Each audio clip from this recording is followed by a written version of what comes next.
Now, recently in Singapore, one of the local newspapers ran a poll about professions and trades. And there was a furor on social media when artists were voted the most non-essential trade.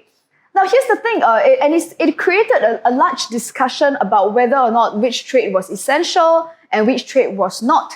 And during this period, even as an astrologer, I get consulted a lot from people who wanted to know about their careers. And given this climate where people were not entirely sure of the stability of their jobs and their careers, people were essentially asking me, am I essential or not? Okay, so now you want to notice that the title of this video doesn't say whether or not your trade or your profession is essential, but rather the questions that people really want to ask really is, am I essential? Are you essential?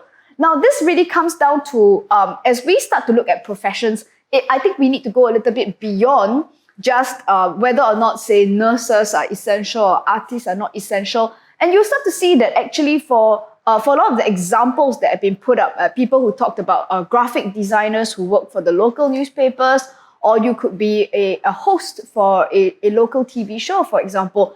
And so what you realize is that ultimately we are talking about the context of how your profession plays out in your daily life and what projects you are involved with. Now, here's the concept of between essential and non-essential.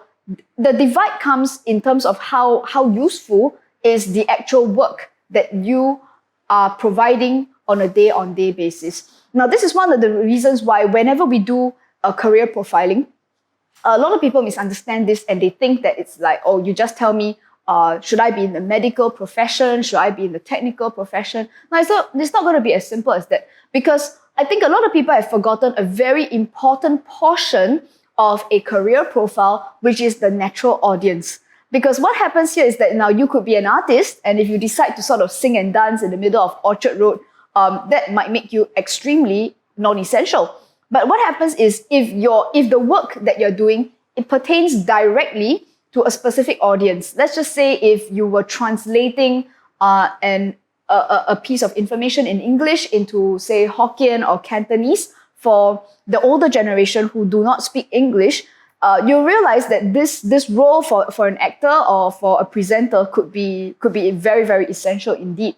And similarly, you could also have nurses who are a lot less essential if what they're doing is not useful to that natural audience. So what we would like to remind everybody is that even as you're looking at your own profile, I know plenty of people are going online around this period to try to get a lot of these readings or try to interpret your astrological chart in a bit to try to understand what kind of professions or career you might be most suited for given this career climate. Now, I want to remind anybody who's watching this that you also want to focus on who can you help? What kind of problems do you solve in this world given your skill set and your abilities so that you remain essential no matter whatever it is that you choose to do on a daily basis. Okay, so stay tuned to our channel for more insights on astrology, and I'll catch you guys in the next video.